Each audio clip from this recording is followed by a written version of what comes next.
The New York Yankees called Gerrit Cole's bluff, and so he's sticking around for no additional money. Let's talk about it.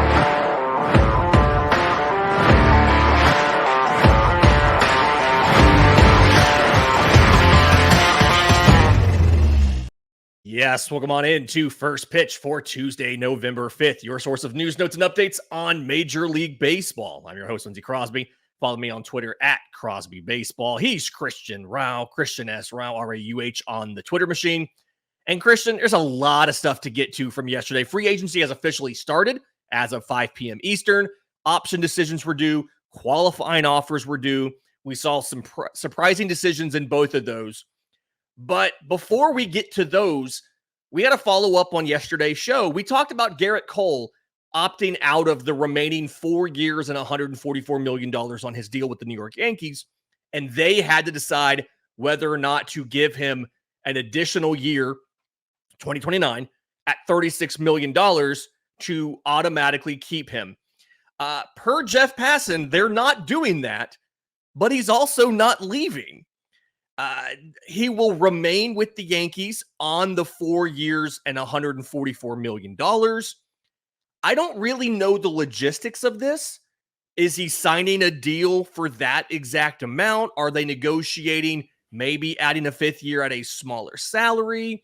What are maybe trying to get a pay raise on the 144 across just the 4? I don't know the mechanics here, but the Yankees just absolutely called his bluff and he caved, didn't he? Yeah, that's exactly what it sounds like. It sounds like he caved. It sounded like he opted out, was hoping to get a better contract moving forward. We talked about on yesterday's show how he's aging. He's getting older. A 4-year contract already by the Yankees is probably enough.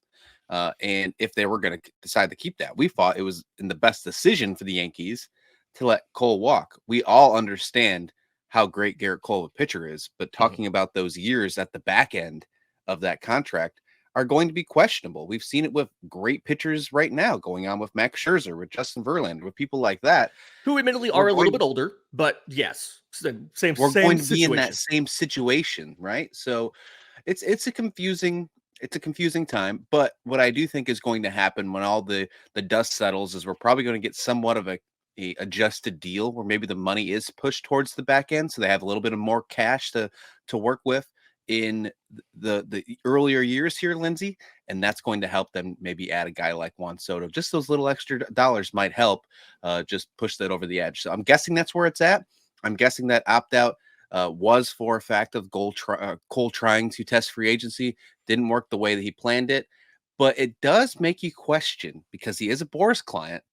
Is this another loss right off the bat for Scott Boras? Because last year he had a whole bunch of issues, especially with the pitching market. Right off the bat, we're seeing it happening once again, because I think you have to call this an L for Scott Boras right off the bat in free agency this year. It in retrospect, I mean, if Gerrit Cole gets more money, right? If they redo this deal and it's 4 years, 160, even 4 years, 150, I guess technically it wasn't a loss because you used the leverage of opting out to get more money.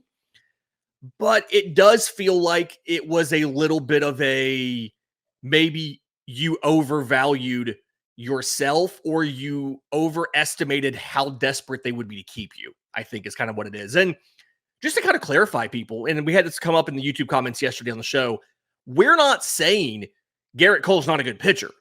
We're saying $36 million for a 38-year-old in 2029, 39-year-old is not the best financial decision. And rather than just give him that money for that year, maybe walking away was the best decision. There's a middle ground here, and this is the middle ground of he is sticking around. That fifth year may be an option year. They may make it into a club option. That's what I would offer if I were the Yankees. It's like, hey, tell you what, like we will make it a club option that automatically vests on certain conditions. If you're still healthy enough to pitch effectively, to make 22 starts or pitch 175 innings in that last season, this option will automatically get picked up, right? You can't condition an option on performance, on like ERA or things like that, but you can condition it on number of starts or number of innings.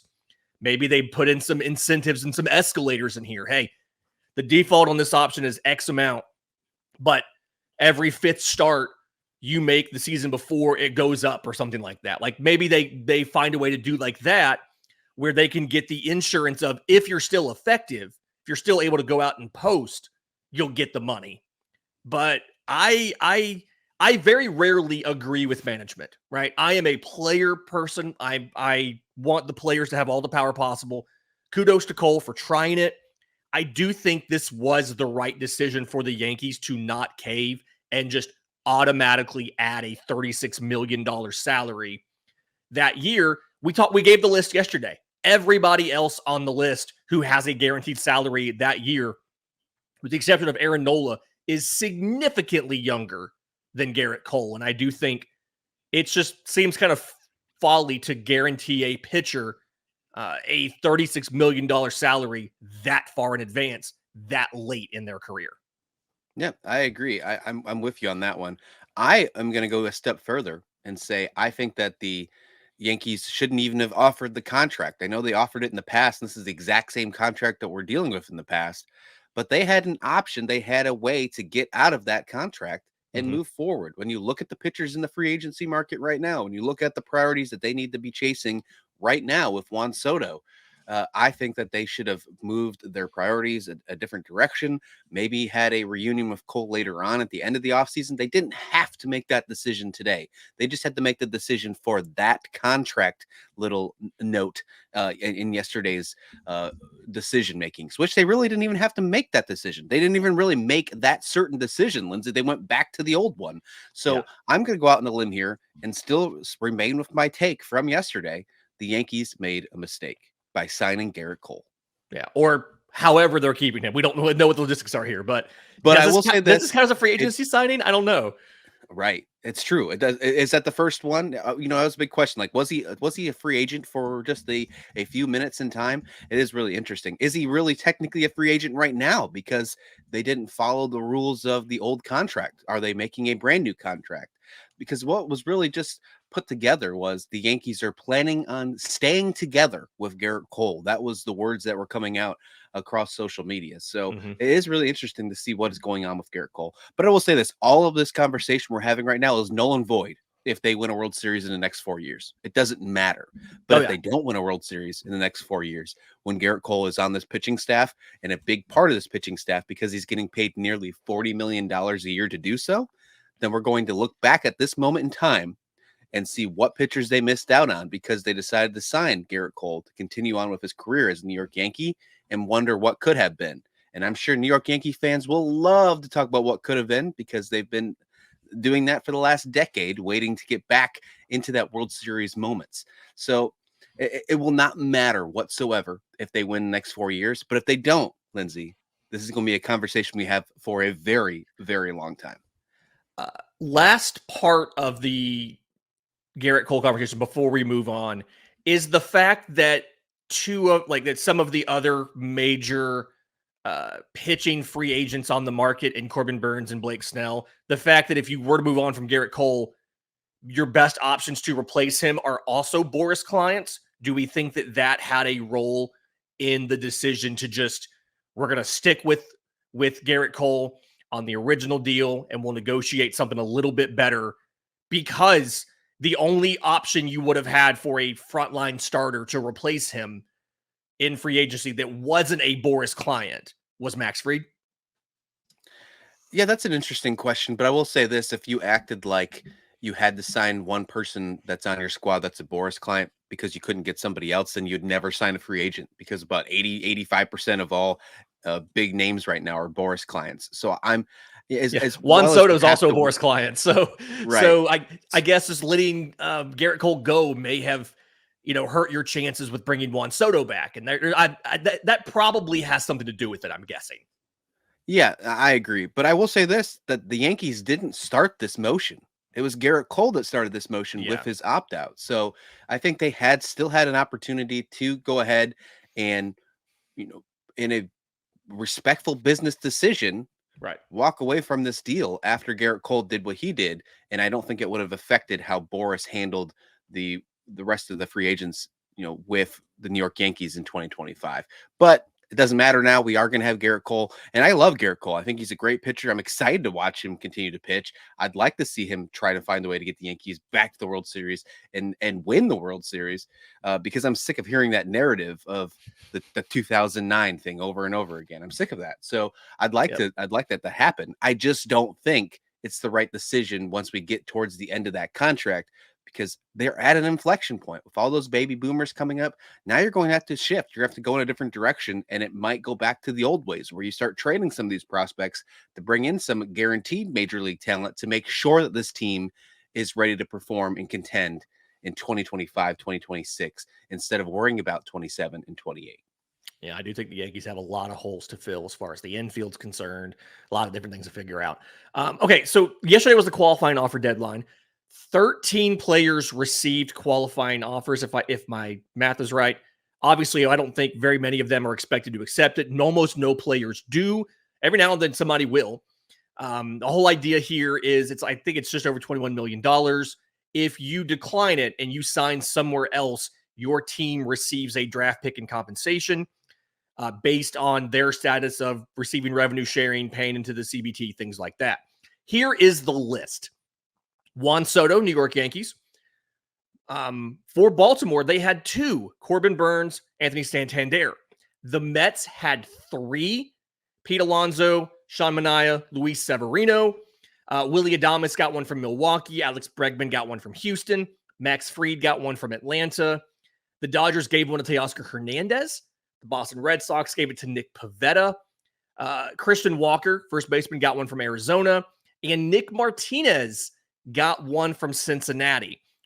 Full disclosure, I learned yesterday you can give more than one qualifying offer. For some reason, I was thinking it was like the NFL franchise tag. You can do one per team per offseason. You can give more than one. You just can't give a guy one if he's already had one. That's why Blake Snell didn't get one. Of the list of guys who did get a qualifying offer, which one of those is the most surprising name to you?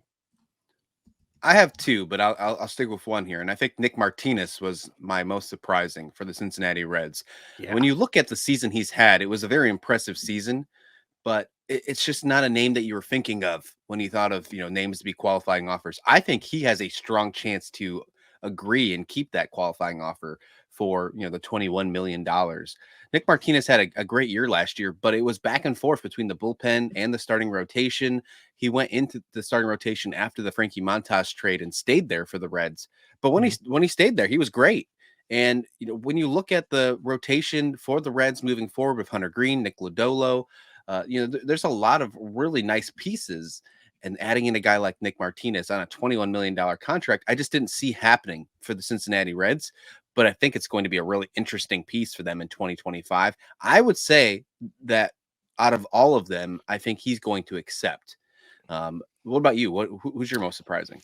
On the Martinez note, 3.84 ERA in 16 starts, 89 innings pitched. He's been really good since he came back from Japan. He spent like 4 years in Japan. And since he came back, 2 years with the Padres, ERA's under 3.5. His total ERA this year was 3.10. I think he'll probably take it as well. That would position him. This was his age 33 season. He turned 34 in August. This would position him for one final deal next offseason, right after he turns age 35, that he could get signed a 2 or 3 year deal, get some. If he has a good season, you could see him signing for 3 years, $35 million, get one final deal and ride off in the sunset. I think the other surprising one to me was Nick Pivetta. He's 31 years old. He's in that age where, you would expect him to do a thing, but his Boston tenure has been a little bit frustrating, right? He's had ERAs in the 4s for 4 straight years. He's been pretty close to his field and independent pitching. It's not like he's been really, really hurt by that defense. Nick Pivetta, he has a really good fastball, but he's been a fly ball pitcher. He gives up a disproportionate number of home runs. And so it just felt like the best scenario here was Nick Pivetta getting a change of scenery, right? Going somewhere that isn't as bad with fly balls, because obviously Boston's got, whether it's the monster and a routine fly ball that would be caught at the warning track in another park as a double there or a homer. The incredibly short porch for the pesky pole and right. Felt like him going somewhere else was the best outcome for all teams. But now with him getting a qualifying offer, the question's going to be, if he declines it, are teams aggressive enough about being willing to sign Nick Pivetta for him to get anywhere near the sort of deal he could have potentially got without the qualifying offer? I kind of think maybe he should just take the $21 million, go one more. If he has a season just like the one he had, ERA just over 4, 26 starts. He struck out 172 in 145 innings. Like the punchies are there. He walked almost a career low 2.2 per 9 innings. If he has another year like that, he hits free agency shy of his 33rd birthday. He can still pick up a 4-year deal or something like that, and they can't tag him with a qualifying offer. So it just seemed to be kind of risky. You paid him $7.5 million last year. Are you cool with paying him 21 for the same production in 2025? Just an odd decision to me. It's an odd one for sure. And I was surprised when he got qualified offer. I'm surprised where they chose him over Tyler O'Neill. I thought Tyler O'Neill was the guy or on both. the Red Sox that was going. I learned you could do both. Or both. Right. But yeah, if you were going to pick one, though, I thought O'Neill was going to be the guy for Boston. They decided to pass on him. He's probably my most surprising one that did not get picked up a qualifying offer, because he really resurrected his career last season with the Red Sox. He's going to be a nice, piece for whoever go ahead and signs O'Neill. But Pivetta is interesting. If he likes where he was at with Boston, I think he'll accept the $21 million as well, because he's been there for quite some time, and that pitching staff needs help. There's definitely a lot of questions about that pitching staff. Bello has not stepped up to the way that they want him to, although they signed him to a long-term deal. There's just a lot of, Tanner Hoke, although he was great for the majority of the season, started to fall off towards the end. There's just a lot of questions with how this rotation is going to be worked around. So spending $21 million on a guy like Nick Pivetta for a season, it shows that in my mind that I don't think they're going to be, this already kind of seals the deal for me that they're not going to be true contenders in the American League East next season. That division is still a crazy division. You never know what's going to happen. But when you look at the top runners with the Yankees, with the Orioles, I don't see Boston in that conversation in 2025, at least right now. There's a long off season to go, Lindsay, but with these small decisions that they're making, and trying to think of adding like a Nick Pivetta for $21 million, where you could use that money elsewhere to expand the depth of your team, because there are a lot of problems with the Red Sox right now. I just don't know if that's the right decision, but we'll see what happens. I just think it's wild that if he accepts it, you're paying Nick Pivetta and Lucas Giolito combined $40 million next season. It's just that to me kind of blows my mind. He did opt in. He did opt into his player option. You're right. I forgot about Giolito. Okay, before we go to break, real quick, a player that didn't get a qualifying option, who was the most surprising to you? We probably had the same answer on this.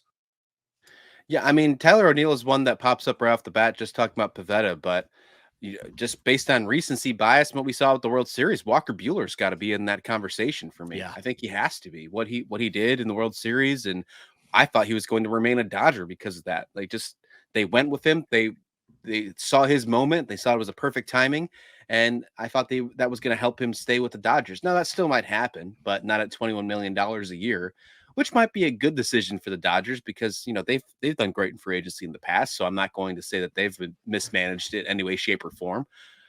But what happened with Buehler this past postseason showed that he can still be the Walker Buehler of the past. It kind of made you forget what happened in the regular season, but it is still there, Lindsay. We should probably say that. I'm going to throw out a scenario here of, let's say that Walker Buehler thinks that he turned a corner in the postseason, that he is now the Walker Buehler that he used to be. I hope so. Why don't you just accept the qualifying offer, pitch a full season as the old Walker Buehler, the guy who was a Cy Young finisher and an all-star but had ERAs under 3, and then go to free agency next offseason when it's you Dylan Cease and Zach Gallen as the 3 best starters. Like, just Yeah. why not just take the qualifying offer? I believe Walker Buehler just turned 30. He turned 30 over the summer. So you would go to free agency as a 31-year-old. You absolutely can still get a long-term deal. But being able to say, like, yes, I'm going from an $8 million salary to 21, and I have a chance to really have a platform year now. Whereas before, this was not a platform year you wanted to market yourself off of. You're marketing off previous potential. I almost feel like maybe you think about accepting this with the idea of, if I can go out and dominate for a season, I can get a $200 million deal in free agency. Whereas right now, nobody's giving Walker Buehler $200 million. No, and no one's going to give him $20 million in the offseason as well. I think that if he would have got that qualifying offer, he would have accepted it and used that as a prove it year. I think he's still going to get a prove it contract where he gets a 1-year deal to prove that he is still the Walker Buehler of old. It's just not going to be $20 million. So I think if he would have got that qualifying offer, I think he would have accepted it, Lindsay. And I think that's probably why the Dodgers didn't offer it to them, because they got their hand looking for big steps up in this free agency. It's, the Dodgers have something up their sleeve as well. There might be a reunion still with Walker Buehler. It just might not be at that $20 million mark. I could see him sticking with the Dodgers, being in that rotation, sticking with having a prove it year. They have a great pitching staff and coaching wise. Maybe a $14-15 million deal, prove it wise. That's what I think is going to happen with Walker Buehler, no matter where he lands. It's going to be a 1-year deal, maybe with a club option attached to it, and they're going to decide what happens with Buehler moving forward. I do hope that he comes back to being the Buehler of old, because it's fun watching him pitch. I had a blast watching him pitch at the end of that postseason, especially in Game 7. That was cool, coming in for his first career save in Game 5 of the World Series, I should say, excuse me.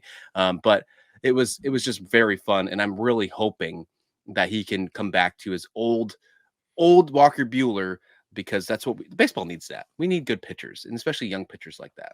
Well, the good news is he has until November 19th to make the decision. So he's got 2 weeks to talk to teams, see what his valuation might be, and he could always return on that qualifying offer. He doesn't have to accept or decline it until 4 p.m. Eastern on November 19th.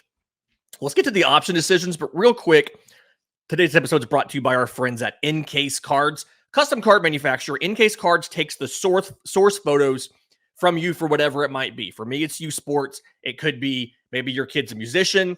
Maybe it's for you and you're a musician, a theater star, whatever it might be.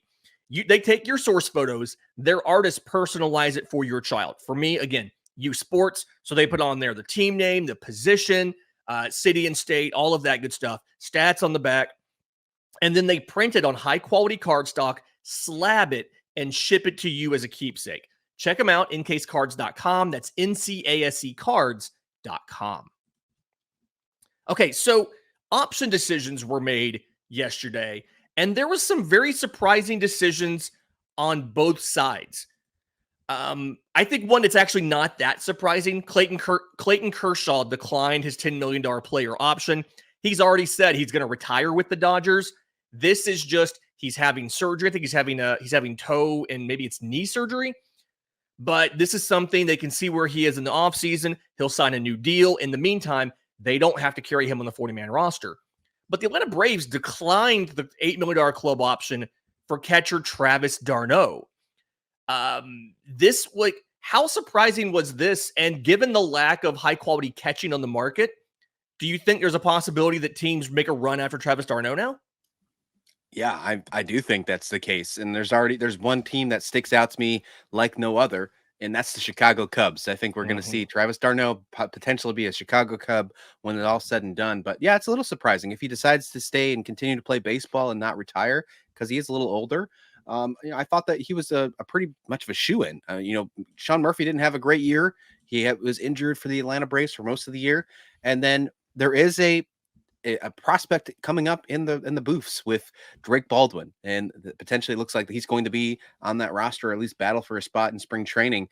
But I didn't think that they were going to go that direction. I know we talk about it on Braves Today all the time, that Alex Anthopoulos doesn't really like young catchers, right? And so we thought that he was a trade candidate with Drake Baldwin, and then sticking with Murphy and d'Arnaud. So Yeah, I didn't have him on my bingo card of being declined for a club option, but when you look at it, I guess it's really not that surprising too, because he is getting older and the Braves have to make some decisions.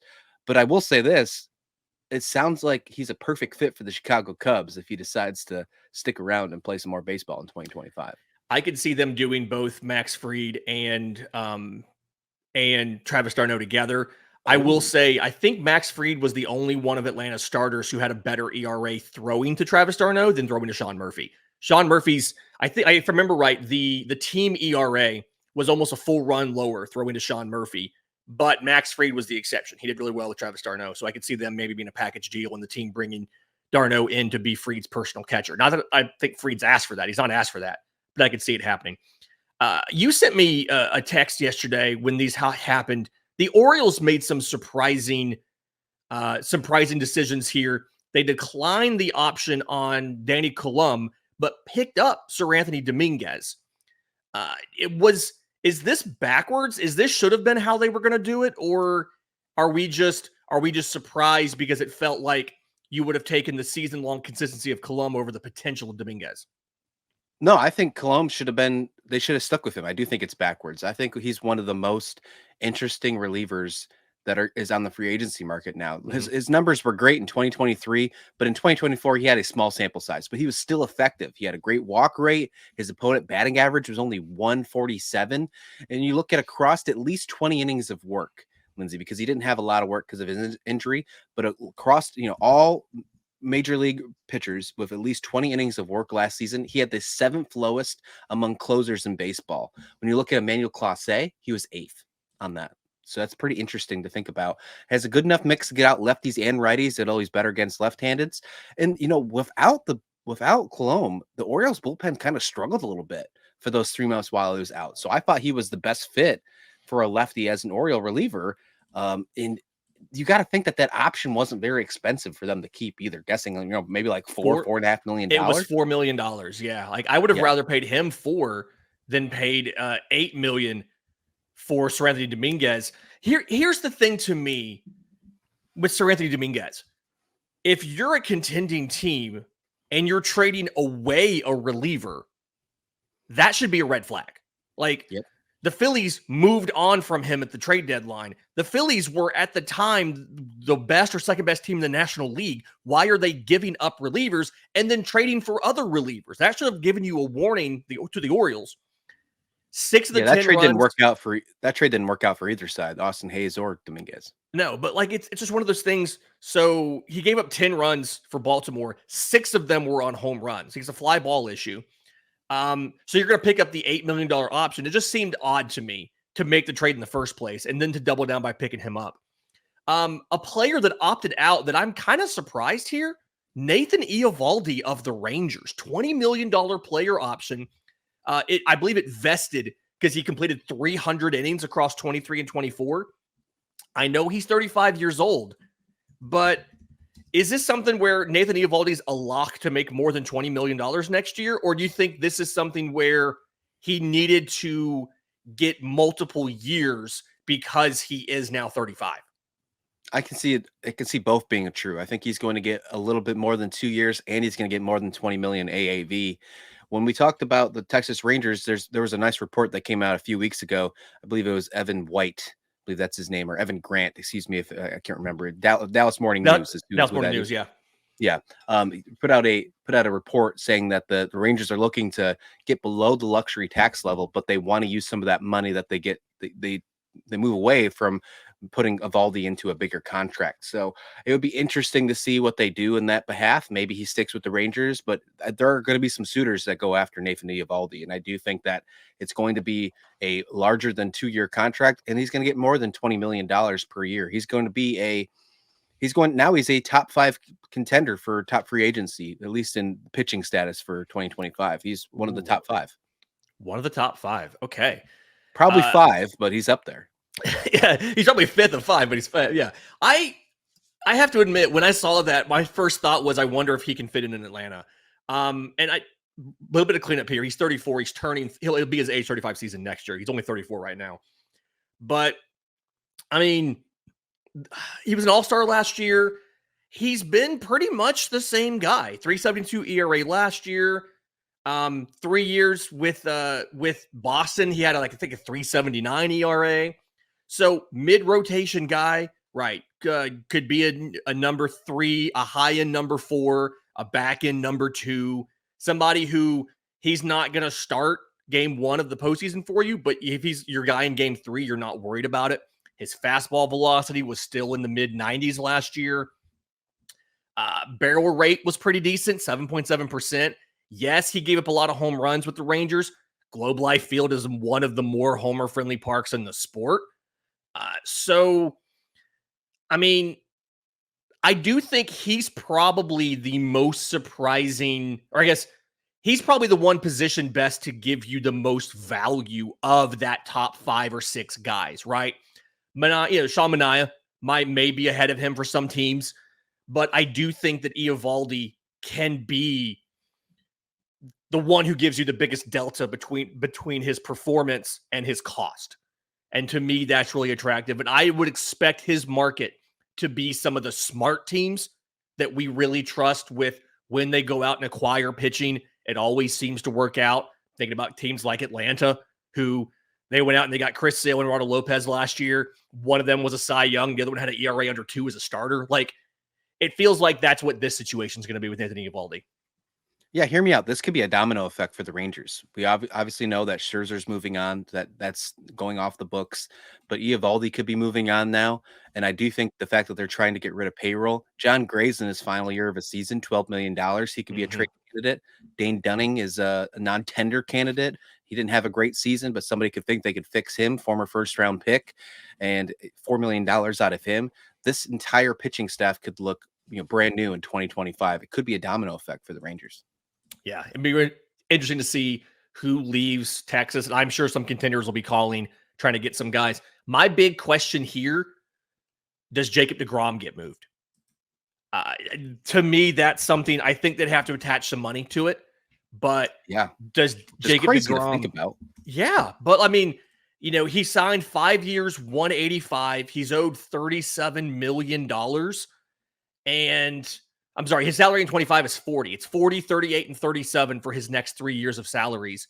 Do they with a full no trade clause, do they consider trying to move him and see if he'll agree to go somewhere? I think that's something to watch. They're trying to cut salary. Jacob deGrom is still going to be attractive to a lot of teams because he's been, when he's healthy, one of the most dominant pitchers in the game. It's just a question of when he's been healthy. So I think that's interesting to watch there. Do you notice how this type of conversation is a little different than the conversation at the beginning of our show, talking about teams that should cut payroll? The Texas Rangers did it. They won the World Series. Now they're looking to regroup, retool, and some of that has to be with trading away players to get back in some salary and whatever needed. On the other side of the New York Yankees, you're signing a guy that is going to be old in 2029, and you haven't completed that World Series win yet. That's why I think this narrative is completely different. That's why it didn't seem to me like it makes perfect sense for the Rangers to do what they're doing right now. On the other side of the New York Yankees, to close it up, put a bookend on this show, Lindsay, it doesn't make sense. I'm going to say it one more time. The New York Yankees made a mistake by signing Gerrit Cole. This is it. And if you disagree with us, let us know in the YouTube comments. So while you're there, subscribe to the channel, hit the notification bell so you know when we drop tomorrow's episode. If you're on audio, leave us a 5-star review to help folks discover the show. And either way, tell all your friends. Go to firstpitchpodcast.com. Until next time, this has been First Pitch.